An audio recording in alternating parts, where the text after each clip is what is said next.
dhuftu malee akkuma farsa warra waddeessa jaalalli kan kee nama macheessa.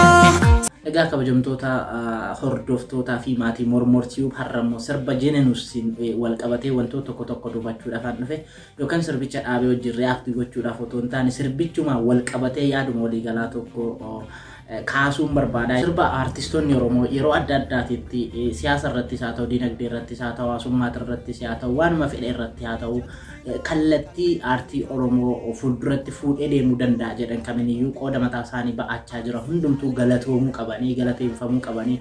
Keessattuu immoo bara dhiyeenya kana keessa artistoonni Oromoo viidiyoowwan sadarkaa idil-addunyaatti dorgomuu danda'an kan qabatanii ba'aa jiranii. Kun immoo baay'ee namatti tola, baay'ee nama boonsaas, baay'ee nama gammachiisaas.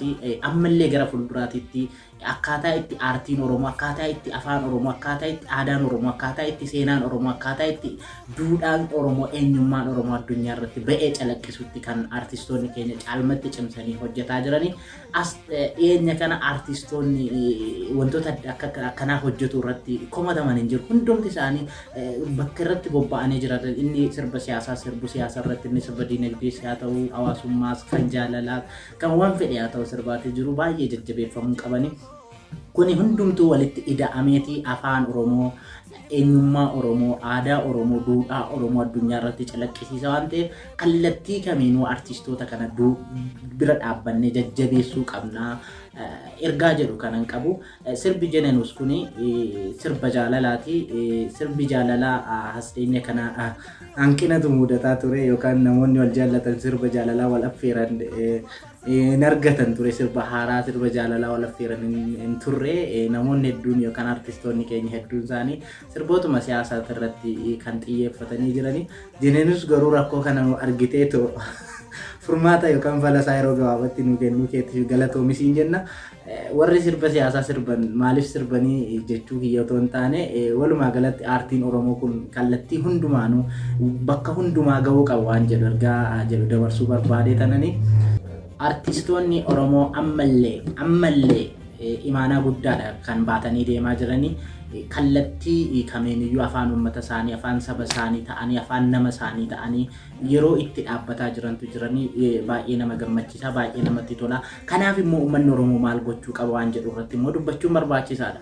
Uummanni Oromoo artistoota keenya akkanatti of kennanii wareegama gurguddaa kanfalanii jireenya isaanii irratti murteessanii lubbuun jiraachuu dhiisuu irra murteessanii akkanatti nuuf jedhanii wantoota adda addaa hojiiwwan gurguddoo adda addaa hojjetaa jiran. Kana immoo kallattii dandeenyu kamiiniyyuu artistoota kana faana dhaabbachuun dirqama keenya ergaa jedhuun dabarsuu barbaadaani.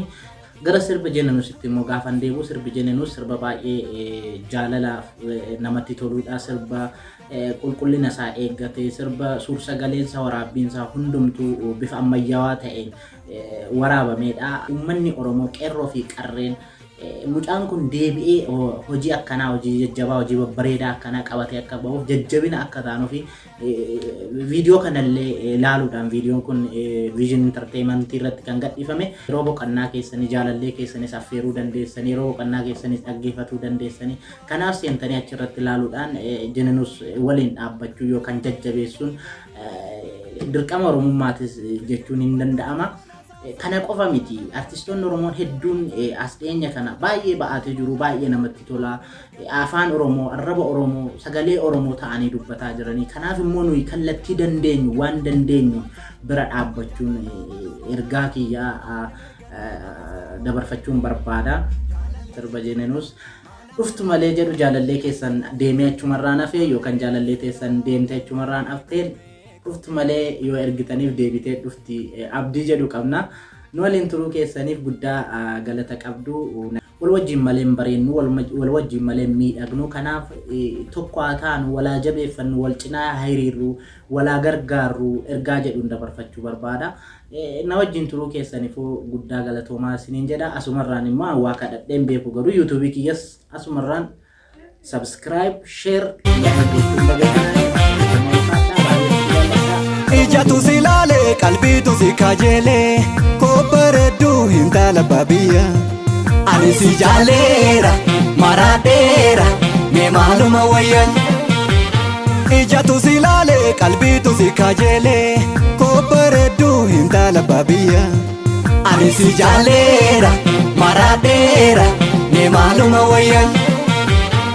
Magaalee koo siin jaaladhee meenaa kootu ammaraadhee fardaan gugsee fiigee dhufuuf waadaa diigee sirra nafuu ansi dhabee hin jiraadhu kootu lakkii na dhiyaadhu.